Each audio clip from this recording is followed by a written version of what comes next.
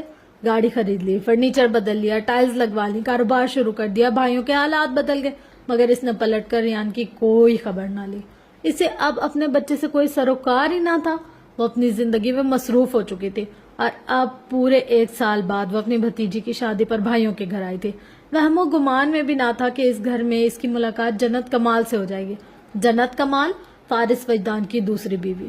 وہ وہاں ریان سے ملنے آئی تھی. بیرونی دروازے سے اندر برآمدے میں رکھی چارپائی پر بیٹھے اس کی نظر جیسے ہی ادینا پر پڑی تھی وہ صدمے میں چلی گئی تھی. یہ کون ہے؟